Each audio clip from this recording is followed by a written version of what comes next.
Please sit down. Thank you. Thank you.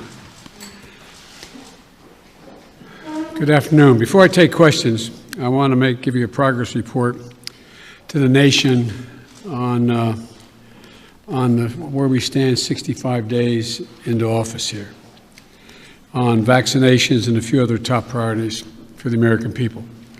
First, on vaccinations. On December 8th, I indicated that I hope to get 100 million shots in people's arms in my first 100 days. We met that goal last week by day 58, 42 days ahead of schedule. Now today I'm setting a second goal, and that is we will, by my 100th day in office, have administered 200 million shots in people's arms. That's right, 200 million shots in 100 days. I know it's ambitious, twice our original goal, but no other country in the world has even come close, not even close to what we were doing. And I believe we can do it.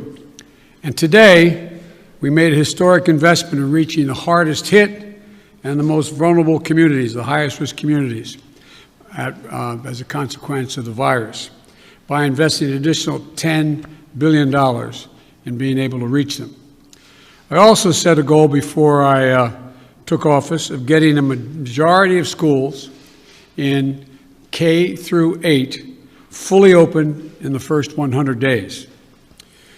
Now, thanks to the enormous amount of work done by our administration, educators, parents, local, state education officials, and leaders, recent Department of Education survey shows that nearly half of the K through 8 schools are open now full-time, 5 days a week for in-person learning. Not yet a majority, but we're really close, and I believe in the 35 days left to go, we'll meet that goal as well. As of yesterday, more than 100 million payments of $1,400 have gone into people's bank accounts. That's real money in people's pockets, bringing relief instantly almost. And millions more will be getting their money very soon. One final note. Since we passed the American Rescue Plan, we're starting to see new signs of hope in our economy.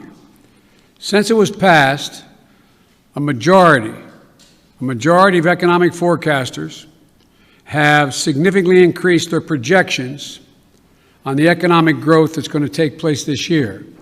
They're now projecting it will exceed 6%, a 6% growth in GDP. And just this morning, we learned that the number of people filing for weekly unemployment insurance fell by nearly 100,000 persons. It's the first time in a year the number has fallen below the pre-pandemic high. So there are still too many Americans out of work, too many families hurting, and they still have a lot of work to do. But I can say to you, the American people, help is here and hope is on the way. Now I'll be happy to take your questions. Zeke, Associated Press. Thank you, Mr. President. You mentioned your progress on COVID-19. I'd like to ask you about some of the other issues facing your presidency. One of the defining challenges you face in the coming months is how to deliver on your promise to Americans on issues like immigration reform, gun control, voting rights, climate change. All of those right now are facing stiff, united opposition from Republicans on Capitol Hill. How far are you willing to go to achieve those promises that you made to the American people? Well, I'm good. Look, when I took office, I decided that it was a fairly basic, simple proposition, and that is I got elected to solve problems. And the most urgent problem facing the American people, I stated from the outset, was COVID-19 and the economic dislocation for millions and millions of Americans. And so that's why I put all my focus in the beginning. There are a lot of problems, but all my focus on dealing with those particular problems. And the other problems we're talking about, from immigration to guns and the other things you mentioned are long-term problems. They've been around a long time. And what we're going to be able to do, God willing, is now begin one at a time to focus on those as well. And whether it's immigration or guns or a number of other problems that face the country. But the fundamental problem is getting people some peace of mind so they can go to bed at night and not stare at the ceiling wondering whether they lost their health insurance, whether they're going to lose a family member, whether they're going to be in a position where they're going to lose their home because they can't pay their mortgage, or the millions of people are going to get thrown out of their homes because of the inability to pay their rent. So we're going to move on these one at a time, try to do as many simultaneously as we can, but that's the reason why I focused as I have. And here's the deal. I think my Republican colleagues are going to have to determine whether or not we want to work together, or they'll decide that the way in which they want to proceed is to just decide to divide the country, continue the politics of division. But I'm not going to do that. I'm just going to move forward and take these things as they come. And just to follow up, Mr. President, can your presidency be a success if you can't make progress on those four challenges: climate change, immigration reform, gun control, voting rights? Well, I plan on making progress on all of them, but that's going to be for the American people to decide. I think, I doubt whether, maybe you did, maybe others did. I thought, many of you thought there was no possibility of my getting the plan I got passed without any Republican votes. Pretty big deal. Got passed. Growing the economy. People's lives are changing. So let's see what happens. All I know, I've been hired to solve problems, not create division. Okay, how about Yamiche? Thanks so much, Mr. President. You've said over and over again that immigrants shouldn't come to this country right now. This isn't the time to come. That message is not being received. Instead, the perception of you that got you elected as a moral, decent man is the reason why a lot of immigrants are coming to this country and entrusting you with unaccompanied minors. How do you resolve that tension? And how are you choosing which families can stay and which can go, given the fact that even though with Title 42, there are some families that are staying? And is there a timeline for when we won't be seeing these overcrowded facilities run by CPB when it comes to unaccompanied minors? Well, look, I guess I should be flattered. People are coming because I'm the nice guy. That's the reason why it's happening. That I'm a decent man, or however it's phrased. That, that's why they're coming, because Biden's a good guy. Truth of the matter is, nothing has changed. As many people came, 28% increase in children to the border in my administration, 31% in the last year in 2019, before the pandemic, in the Trump administration. It happens every single solitary year. There is a significant increase in the number of people coming to the border in the winter months of January, February, March. It happens every year. In addition to that, there is and by the way, does anybody suggest that there was a 31% increase under Trump because he was a nice guy and he was doing good things at the border? That's not the reason they're coming. The reason they're coming is that it's the time they can travel with the least likelihood of dying on the way because of the heat in the desert, number one. Number two, they're coming because of the circumstances in country. In country. The way to deal with this problem, and I started to deal with it back when I was a United States Vice President, putting together a bipartisan plan of over $700 million to do with the root causes of why people are leaving. What did Trump do? He eliminated that funding. He didn't use it. He didn't do it. And in addition to that, what he did, he dismantled all the elements that exist to deal with what had been a problem and has been continued to be a problem for a long time. He, in fact, shut down the number of beds available. He did not fund HHS to get the children out of those Border Patrol facilities where they should not be and not supposed to be more than a few days, a little while. But he dismantled all of that. And so what we're doing now is attempting to rebuild the system that can accommodate what is happening today. And I'd like to think it's because I'm a nice guy, but it's not. It's because of what's happened every year. Let me say one other thing on this. If you take a look at the number of people who are coming, the vast majority, the overwhelming majority of people coming to the border and crossing are being sent back. Thousands, tens of thousands of people who are over 18 years of age and single people, one at a time coming, have been sent back, sent home. We're sending back the vast majority of the families that are coming. We're trying to work out now with Mexico their willingness to take more of those families back. But that's what's happening. They're not getting across the border. And those who are coming across the border who are unaccompanied children, we're moving rapidly to try to put in place what was dismantled, as I said. For example, of all the children who are coming across the border, over 70% are either 16 or 17 years old.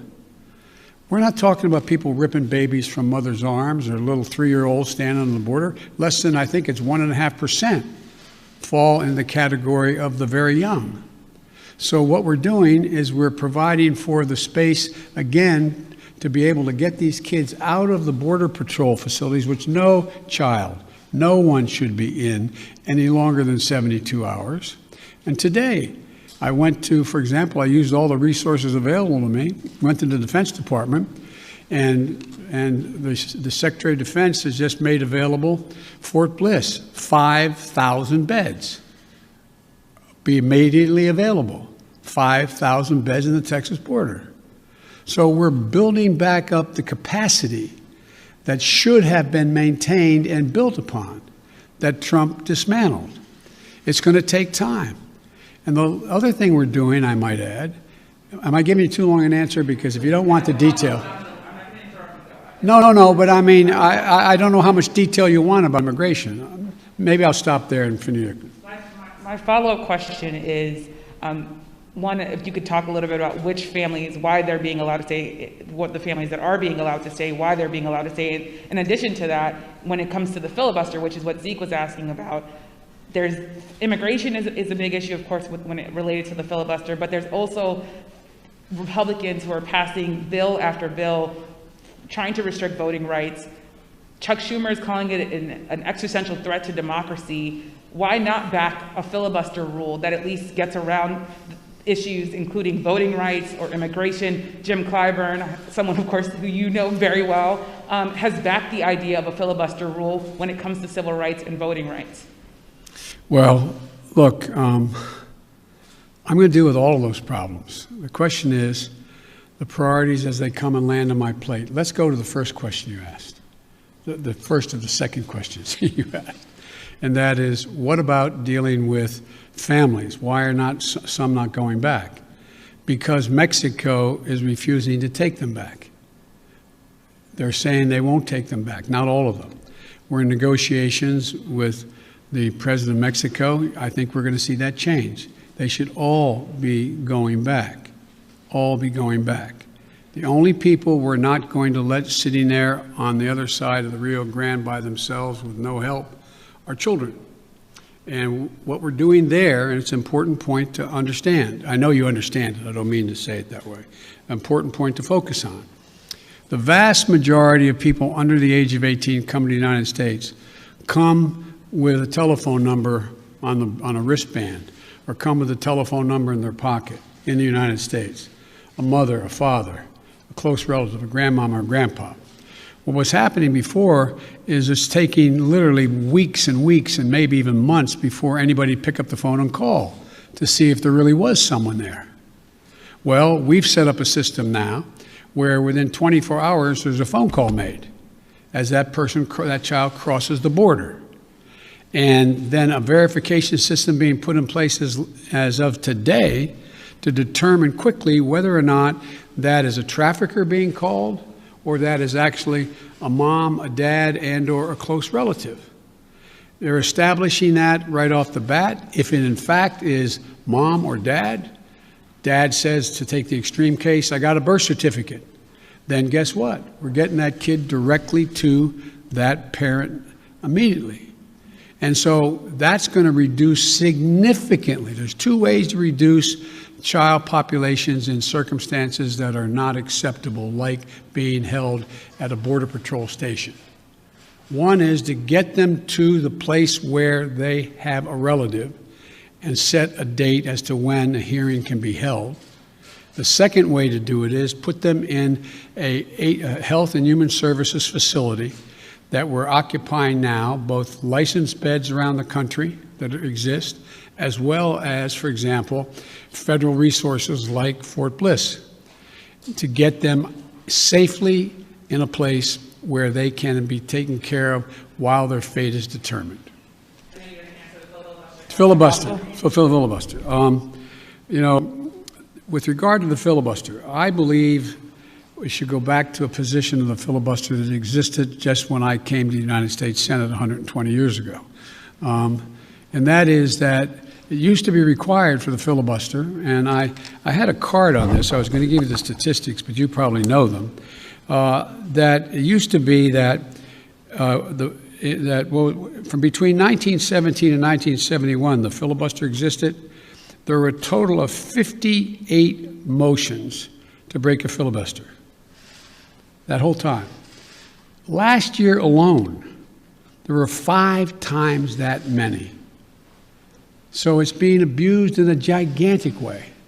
And for example, it used to be you had to stand there and talk and talk and talk and talk until you collapsed. And guess what?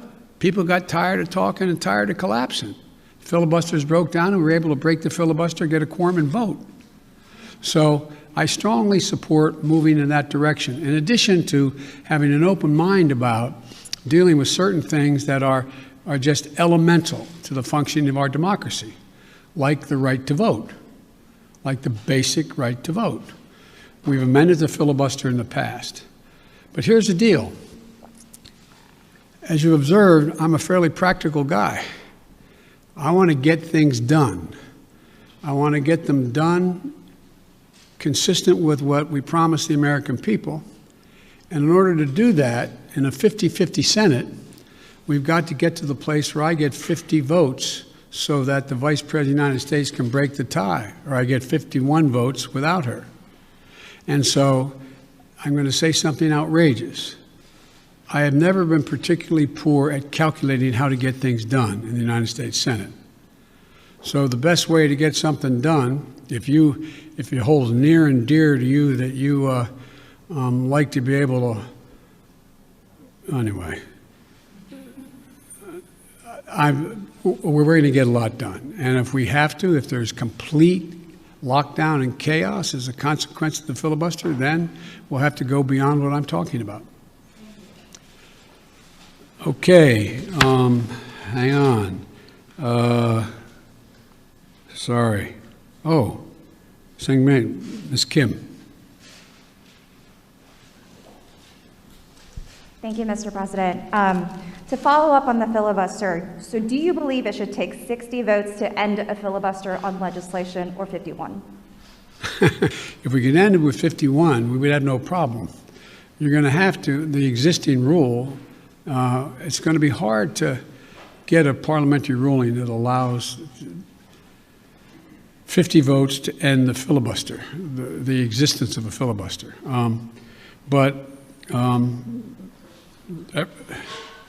It's not my expertise in what the parliamentary rules and how to get there are, but our preoccupation with the filibuster is totally legitimate. But in the meantime, we got a lot we can do while we're talking about what we're going to do about the filibuster. Let me get here. Okay. Cecilia Vega. I'd like to circle back to immigration, please. You just listed the reasons that people are coming, talking about in-country problems, saying that it happens every year. You blamed the last administration. Sir, I just got back last night from a reporting trip to the border where I met 9-year-old Josel, who walked here from Honduras by himself, along with another little boy. He had that phone number on him, and we were able to call his family. His mother says that she sent her son to this country because she believes that you are not deporting unaccompanied minors like her son. That's why she sent him alone from Honduras. So, sir, you blame the last administration, but is your messaging in saying that these children are and will be allowed to stay in this country and work their way through this process, encouraging families like Josel's to come? Well, look,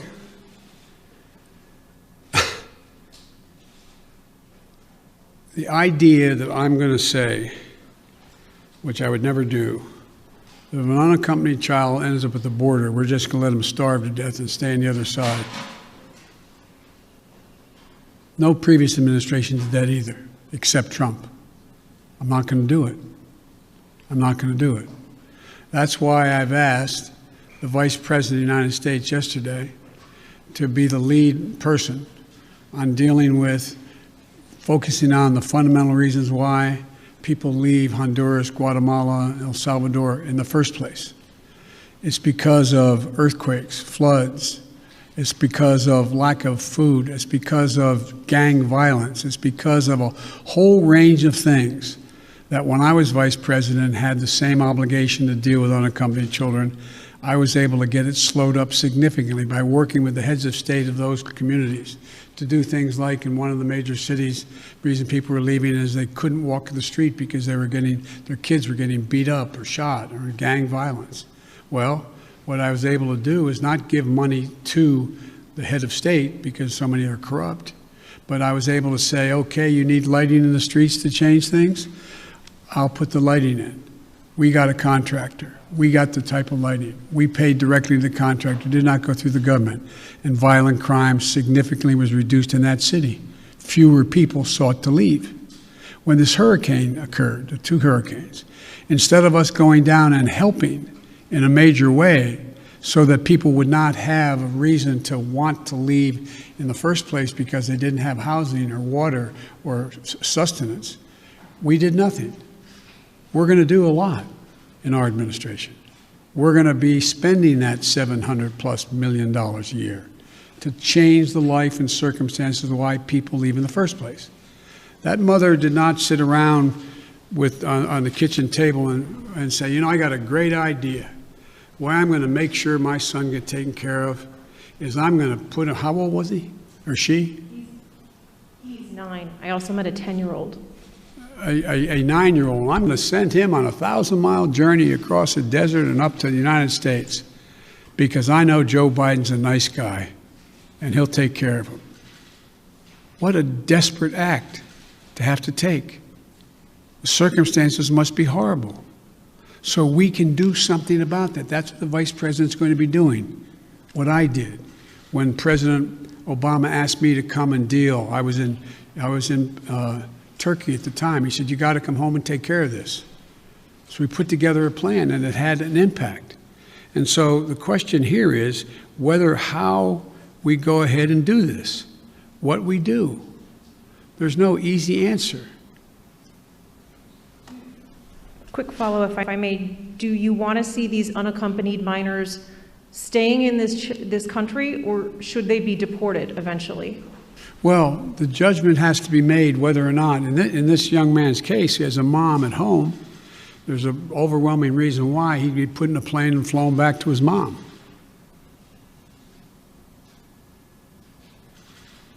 Follow, sir. You mentioned circumstances that must be horrific. The Customs and Border Protection Facility in Donna, Texas, I was there, is at 1,556% capacity right now with mostly unaccompanied minors. There are kids that are sleeping on floors. They are packed into these pods. I've spoken to lawyers who say that some of these children have not seen the sun in days. What's your reaction? What is your reaction to these images that have come out from that particular facility? Is what's happening inside acceptable to you? And when is this going to be fixed? That's a serious question, right? Is it acceptable to me? Come on. That's why we're going to be moving 1,000 of those kids out quickly. That's why I got Fort Bliss opened up. That's why I've been working from the moment this started to happen to try to find additional access for children to be able to safely, not just children, but particularly children, to be able to safely be housed while we follow through on the rest of what's happening. That is totally unacceptable.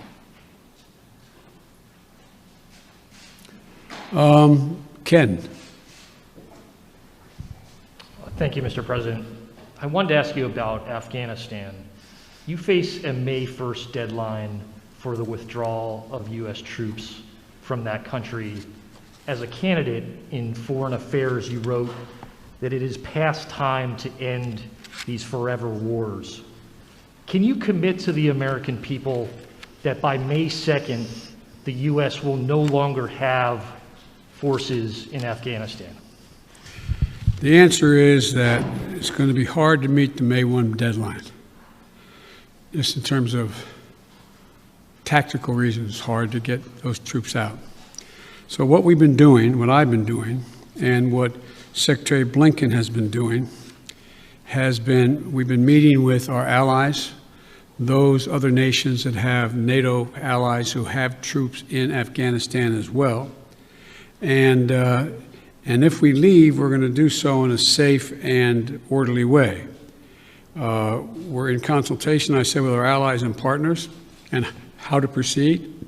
And Secretary Blinken is meeting in Brussels this week with our NATO allies, particularly those who have forces there. And General Austin is just met with Kayani, and I'm waiting for the briefing on that. He is the leader, quote, in Afghanistan and Kabul. And there's a UN-led process that's beginning shortly on how to mechanically get people, how to end this war. But it is not my intention to stay there for a long time. But the question is, how and in what circumstances do we meet that agreement that was made by President Trump to leave under a deal that looks like it's not being able to be worked out to begin with? How's that done? But we are not staying a long time. You just said if we leave. Do you think it's possible that we will leave? The question is when we leave. Do you believe, though, it's possible we could have troops there next year? I can't picture that being the case.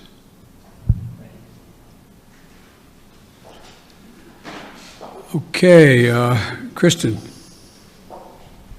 Thank you very much, Mr. President. Given the conditions that were just laid out at the migrant facilities at the U.S. border, will you commit to allowing journalists to have access to the facilities that are overcrowded moving forward? I will commit when my plan very shortly is underway to let you have access to not just them, but to other facilities as well. How soon will journalists be able to have access to the facilities? We've obviously been allowed to be inside one, but we haven't seen the facilities in which children are packed together to really give the American people a chance to see that. Will you commit to transparency on this issue? I will commit to transparency, and as soon as I am in a position to be able to implement what we're doing right now. And one of the reasons I haven't gone down, I have all my chief folks have gone down, is I don't want to become the issue. I don't want to be, bringing all the Secret Service and everybody with me to get in the way. So this is being set up, and you'll have full access to everything once we get this thing moving. Okay, just to be clear, how soon will that be, Mr. President? I don't know, to be clear. Responsibility for everything that's happening at the border now. I hear you talking a lot about the past administration. You decided to roll back some of those policies. Did you move too quickly to roll back what? I'm sorry? Policies. Did you move too quickly to roll back some of the executive orders of your predecessor? First of all the policies that are underway were not helping at all. Did not slow up the amount of immigration and as many people coming. And rolling back the policies of separating children from their mothers. I make no apology for that. Rolling back the policies of remain in Mexico, sitting on the edge of the Rio Grande in a muddy circumstance with not enough to eat. I make no apologies for that. I make no apologies for ending programs that did not exist before Trump became president, that have an incredibly negative impact on the law, international law, as well as on human dignity. And so I make no apologies for that. To ask you about foreign policy, Mr. President. Overnight, we learned that North Korea tested 2 ballistic missiles. What, if any, actions will you take, and what is your red line on North Korea? Let me say that, number one, UN Resolution 1718 was violated by those particular missiles that were tested, number one. We're consulting with our allies and partners, and there will be responses if they choose to escalate. We will respond accordingly. But I'm also prepared for some form of diplomacy, but it has to be conditioned upon the end result of denuclearization. So that's what we're doing right now, consulting with our allies. Just very quick follow-up. You only got another hour now, okay? Diplomacy, can you define what you mean? And former President Obama warned the incoming President Trump that North Korea was the top foreign policy issue that he was watching. Is that how you assess the crisis in North Korea? Yes. Okay, hang on a second here. Kristen, Nancy, CBS. Thank you very much, Mr. President. I want to go back to voting rights. And as Yamiche mentioned, Republican legislatures across the country are working to pass bills that would restrict voting, particularly Democrats fear impacting minority voters and young voters, the very people who helped to get you elected in November. Are you worried that if you don't manage to pass voting rights legislation, that your party is going to lose seats and possibly lose control of the House and the Senate in 2022? What I'm worried about is how un-American this whole initiative is. It's sick. It's sick. Deciding in some states that you cannot bring water to people standing in line, waiting to vote. Deciding that you're going to end voting at 5 o'clock when working people are just getting off work. Deciding that there will be no absentee ballots under the most rigid circumstances. It's all designed, and I'm going to spend my time doing 3 things. 1, trying to figure out how to pass the legislation passed by the House, number 1. Number 2, educating the American public. The Republican voters I know find this despicable.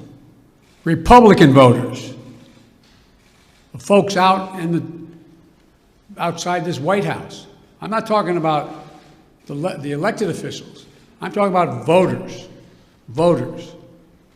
And so I'm convinced that we'll be able to stop this because it is the most pernicious thing. This makes Jim Crow look like Jim Eagle. I mean, this is gigantic, what they're trying to do. And it cannot be sustained. And do everything in my power, along with my friends in the House and the Senate, to keep that from becoming the law. Is there anything else you can do about it besides passing legislation? The answer is yes, but I'm not going to lay out a strategy in front of the whole world and you now.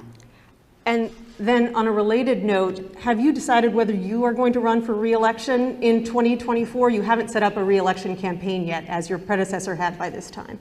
My predecessor needed to. My predecessor. Oh, God, I miss him.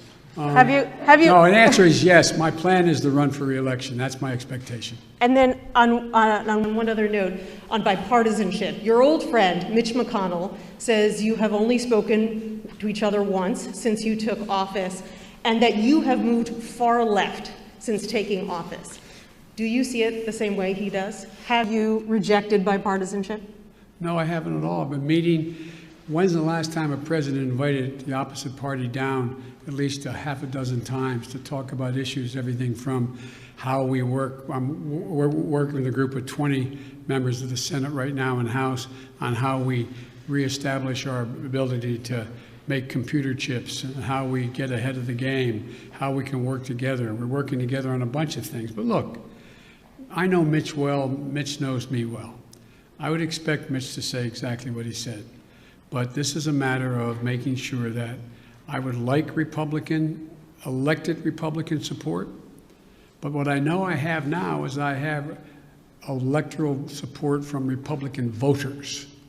Republican voters agree with what I'm doing. And so unless Mitch says the last thing I did, this last piece of legislation, is so far left, well, then he ought to take a look at his party. Over 50% of them must be over that edge as well, because they support what I did. Okay, where am I here? Let me see. Caitlin? Thank you very much, Mr. President. I have a question for you, but first, I'd like to follow up on a question from Yamiche, and that's on the filibuster. That counts as a question, but go ahead. Okay, I'll make it quick. It's a quick question. Regarding the filibuster, at John Lewis's funeral, President Barack Obama said he believed the filibuster was a relic of the Jim Crow era. Do you agree? Yes. If not, why not abolish it if it's a relic of the Jim Crow era?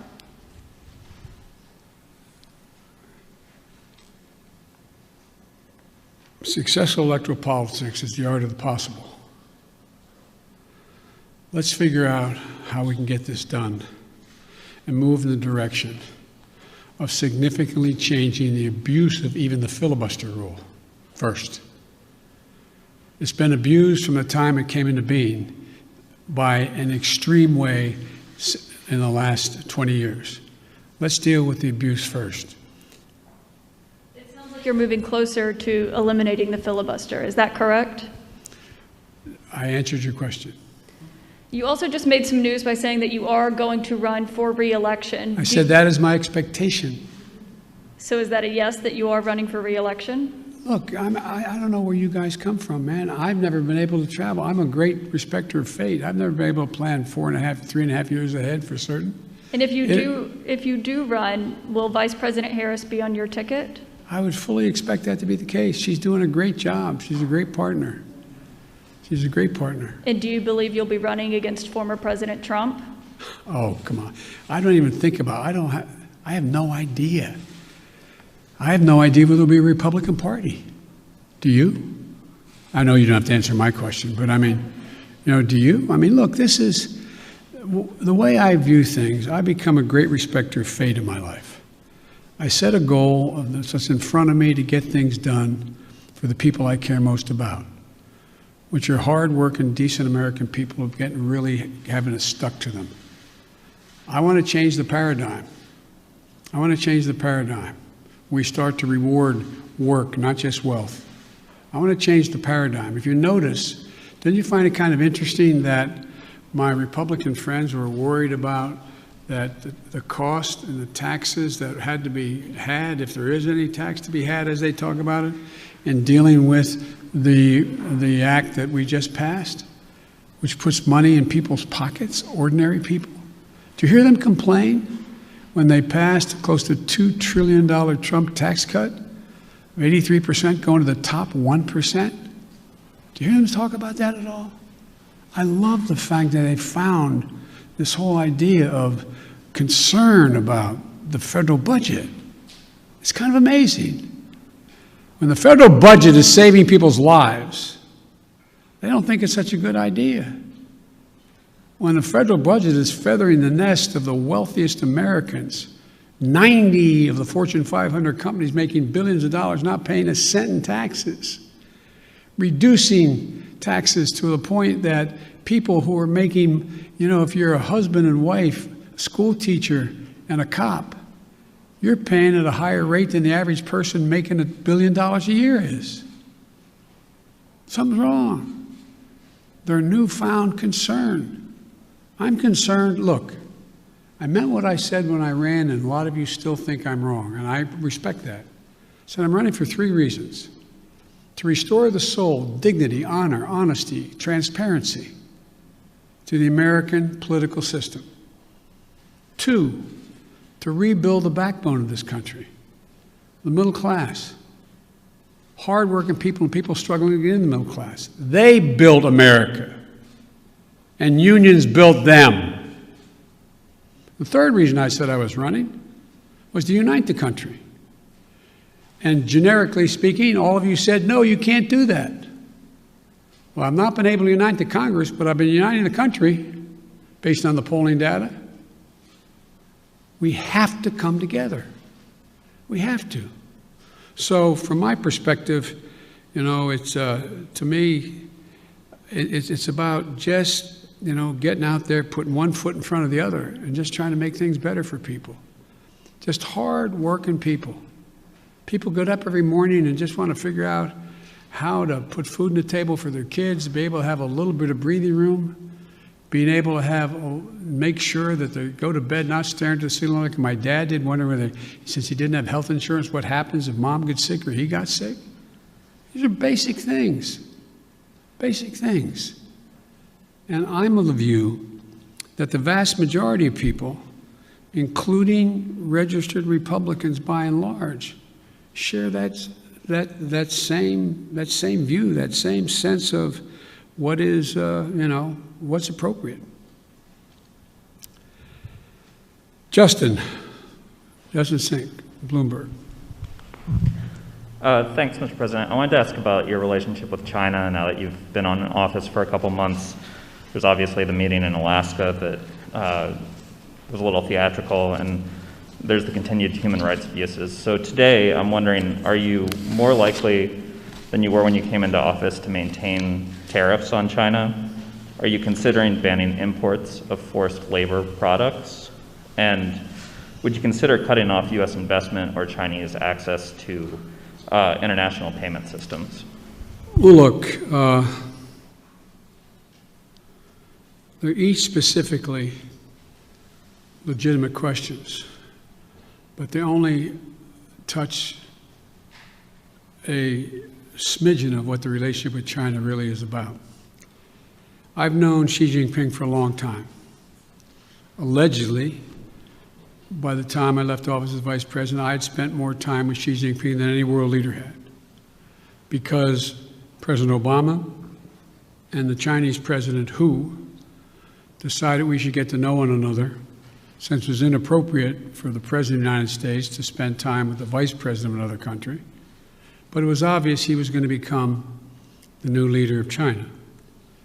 So I spent hours upon hours with him alone with an interpreter, my interpreter and his, going into great detail. He's very, very straightforward. Doesn't have a Democratic with a small d bone in his body, but he's a smart guy. He's one of the guys like Putin who thinks that autocracy is the wave of the future. Democracy can't function in an ever complex world. So when I was elected and he called to congratulate me, I think to the surprise of the China experts who were his people on the call as well as mine listening, we had a 2-hour conversation for 2 hours. And we made several things clear to one another. I made it clear to him again, what I've told him in person on several occasions, that we're not looking for confrontation, although we know there will be steep competition. 2, that we'll have strong competition, but we'll insist that China play by the international rules. Fair competition, fair practices, fair trade.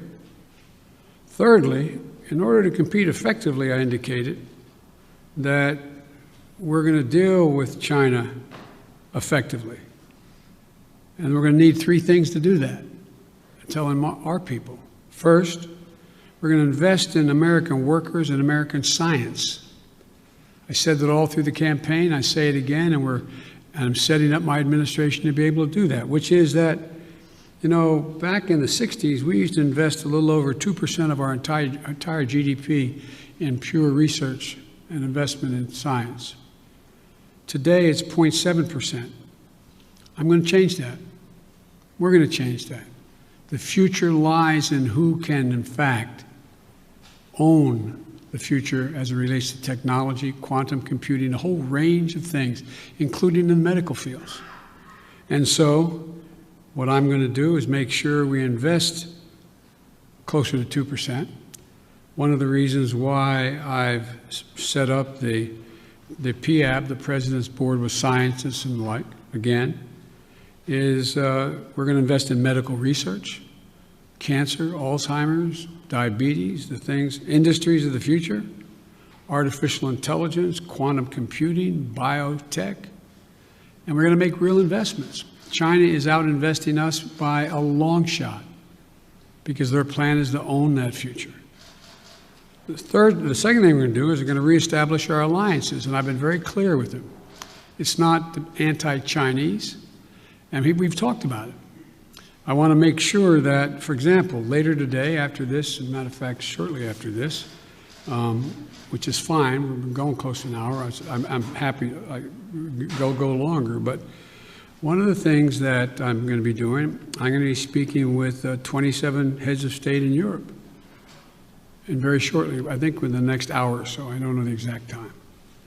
And earlier this month, and apparently it got the Chinese attention, that's not why I did it, I met with our allies and how we're going to hold China accountable in the region.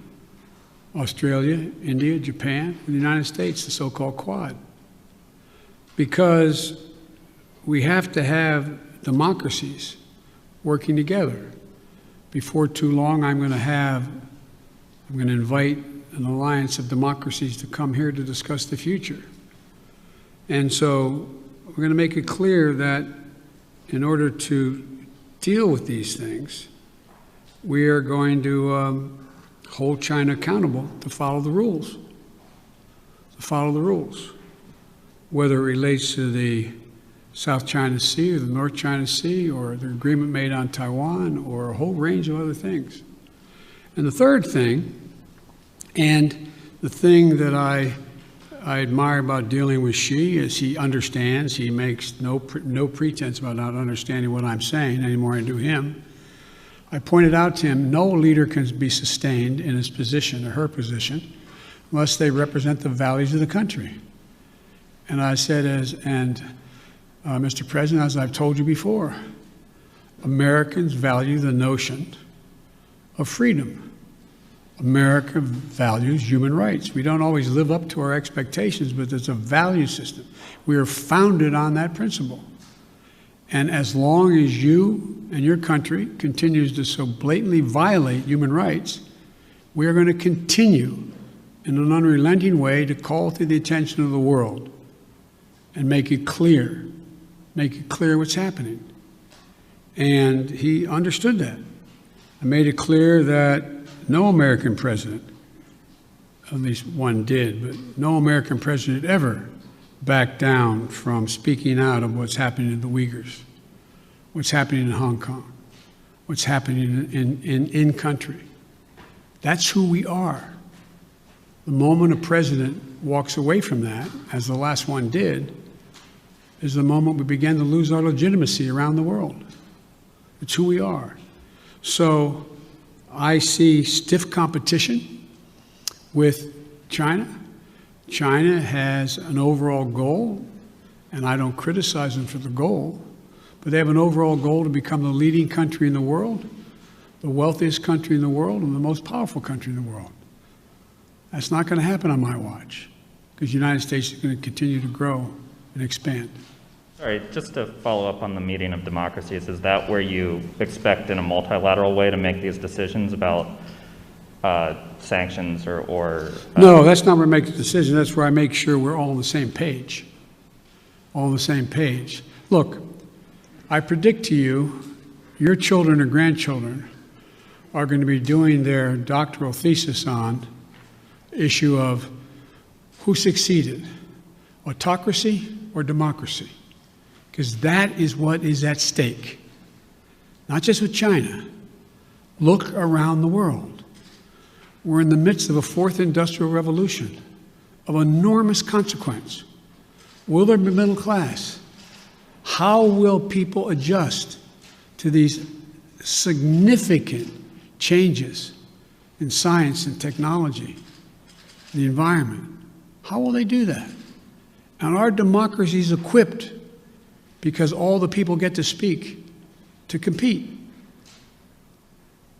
It is clear, absolutely clear, and most of the scholars I dealt with at Penn agree with me around the country, that this is a battle between the utility of democracies in the 21st century and autocracies. If you notice, you don't have Russia talking about communism anymore. It's about an autocracy. Demand decisions made by a leader of a country. That's what's at stake here. We got to prove democracy works. Mr. President, sorry, I know you haven't had a chance to address the tragedies in Georgia and Colorado. You had said to stay tuned for actions that you might take on gun control.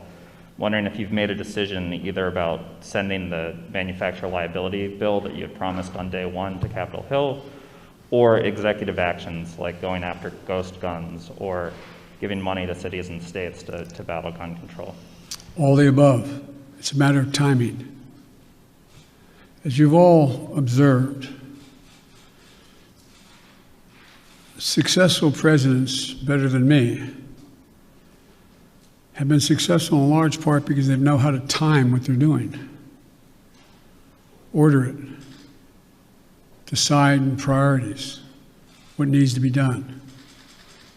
The next major initiative is, and I'll be announcing it Friday in Pittsburgh in detail, is to rebuild the infrastructure, both physical and technological infrastructure of this country, so that we can compete and create significant numbers of really good paying jobs. Really good paying jobs. And some of you have been around long enough to know that used to be a great Republican goal and initiative.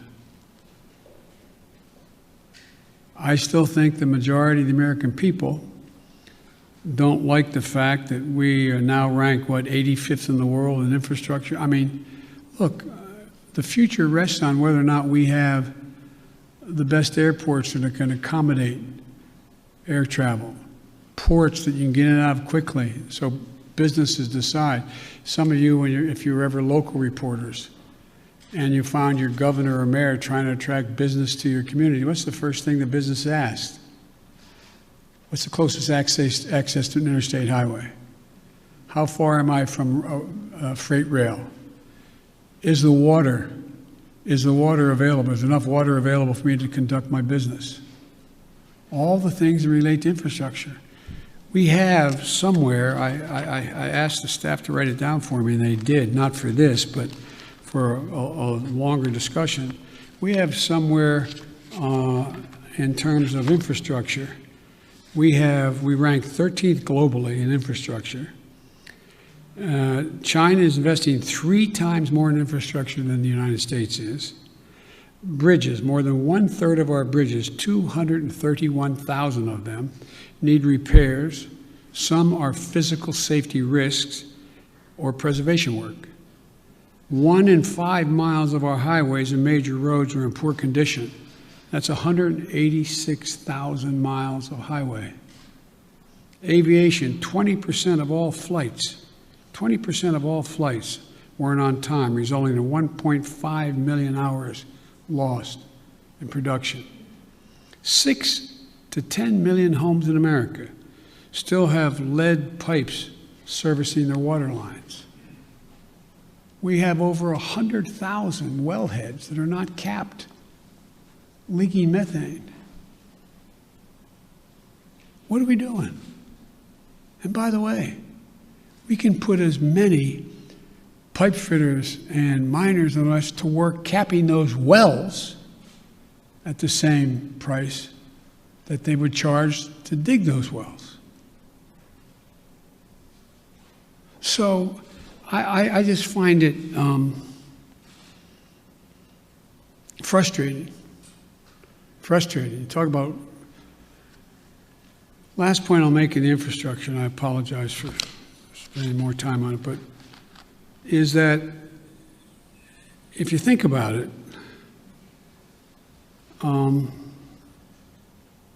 it's the place where we will be able to significantly increase American productivity, at the same time providing really good jobs for people.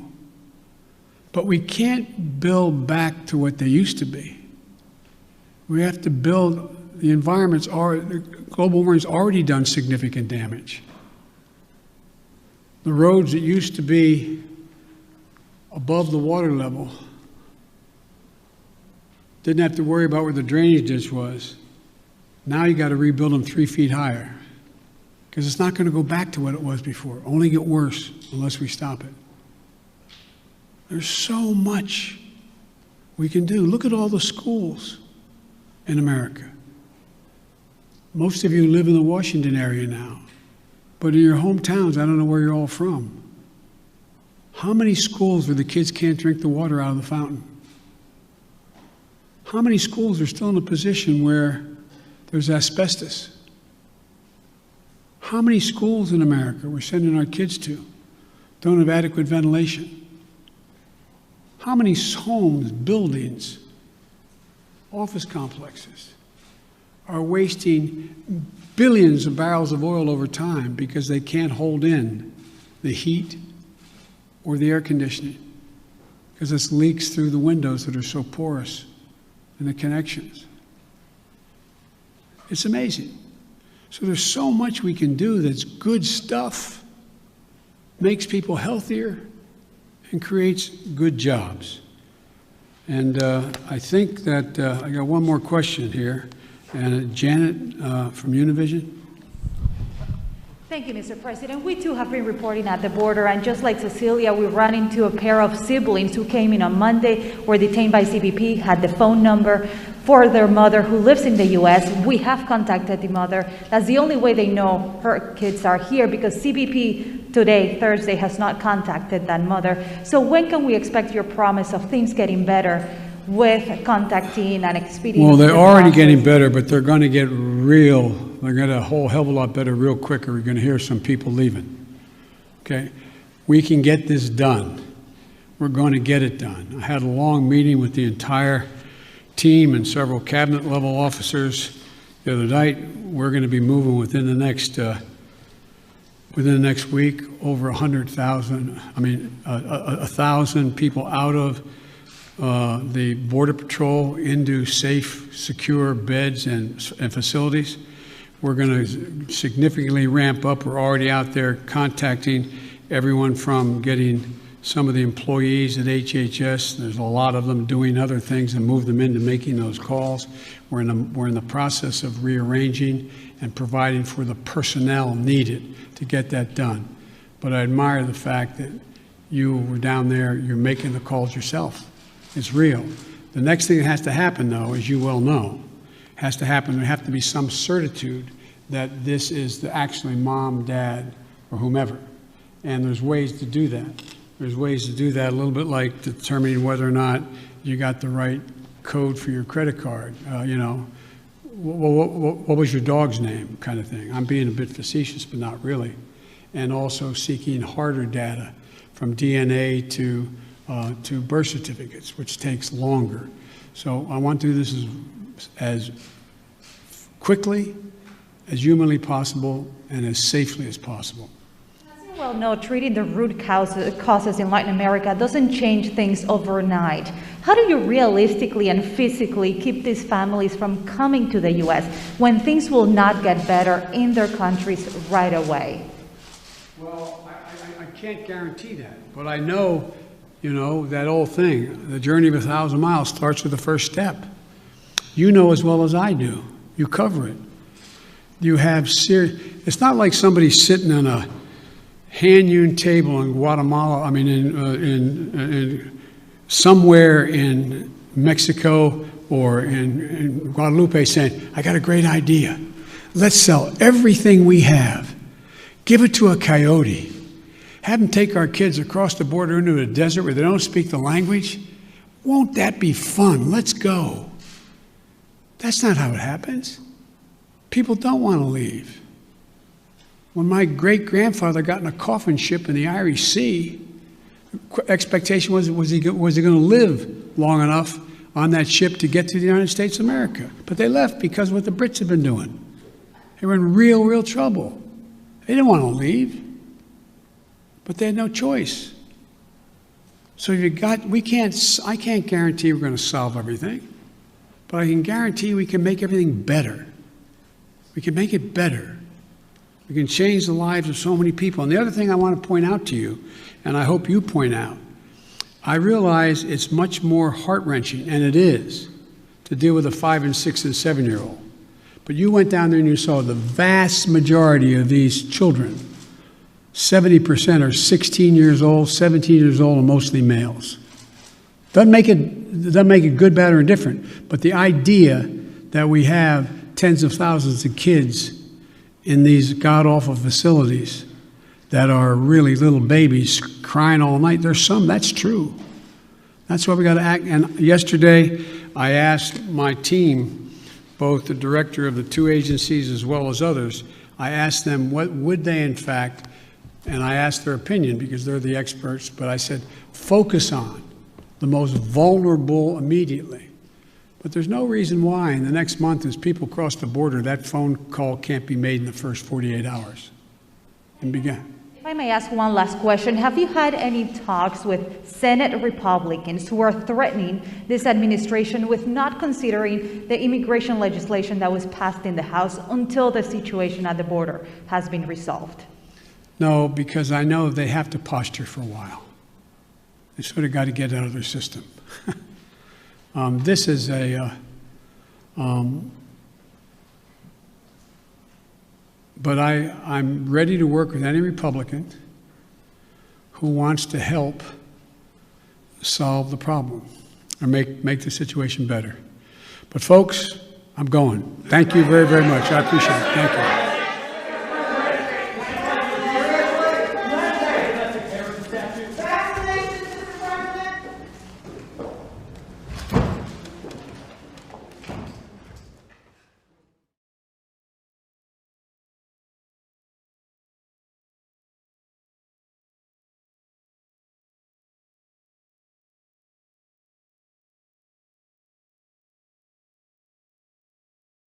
Feel it.